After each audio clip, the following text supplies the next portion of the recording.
চট্টগ্রাম বন্দরকে বলা হয় দেশের অর্থনীতির প্রাণ ও আমদানি রপ্তানি বাণিজ্যের প্রধান প্রবেশদ্বার।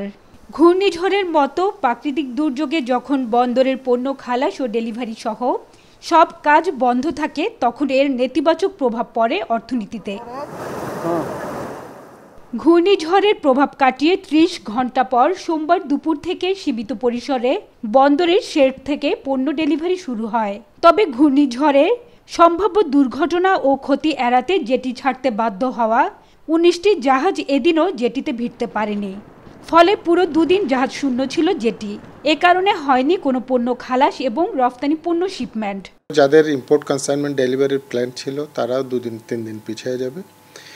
আর যাদের এক্সপোর্ট প্ল্যান আছে তারা গাড়িগুলো আসলে ড্যামারেজ চার্জ আসবে এবং এই ২-৩ দিন হয়ে গেলে হয় কি আমাদের মাদার ভেসেল সিঙ্গাপুর কলম্বোতে যদি আমরা কানেক্ট করতে না পারি ফিডার ভেসেল, সেক্ষেত্রে গুডসগুলোতে আমাদের ওই কাস্টমারদের একটা ডিসস্যাটিসফ্যাকশন কাজ করে। জাহাজ মুভমেন্ট, এখানে মুভমেন্টের একটা খরচ, এটার পাইলটিং, এটার রিভার ডিউজ থেকে শুরু করে সবগুলাই আবার চার্জ করতে হয় আমাদের, এবং টোটাল একটা ডিসরাপশন তো আছে। সারা দেশের অর্থনীতি এই সময়ের জন্য একটু স্থবির থাকে।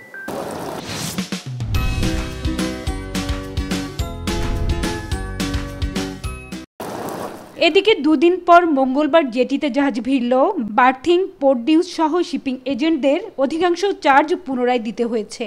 সেই সঙ্গে অপারেটিং ব্যয় বাবদ প্রতিটি জাহাজের দৈনিক $15,000 থেকে $20,000 খরচ বাড়ছে।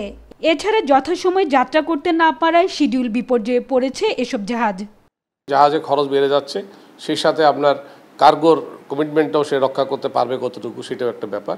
আর সেম বাল্কের ক্ষেত্রে যেটা কস্ট বেড়ে যাবে, আপনার যে দুইবার সে ডুববে বের হবে, এগুলোর সাথেও কস্ট ইনভলভ আছে, এটার সাথে আদার্স কস্ট আছে, তাদের নিজস্ব একটা খরচ আছে, জাহাজের একটা পার ডে একটা ড্যামারেজ আছে।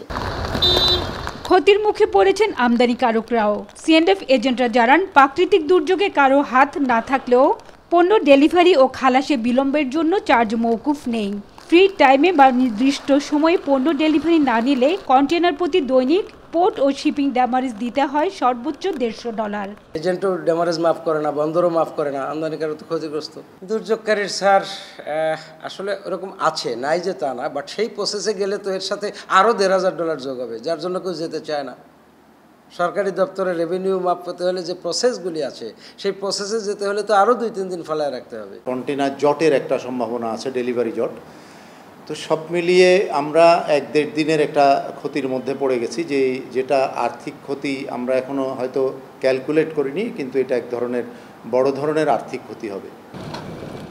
সাগর উত্তাল থাকায় বহির্নোঙরে 49টি জাহাজ থেকে পণ্য খালাস পুরোপুরি বন্ধ। কাজ না থাকায় অলস বসে আছে প্রায় 1,500 লাইটারের জাহাজ। চট্টগ্রাম বন্দরে জমেছে প্রায় 39,000 ট্রেস কন্টেনার।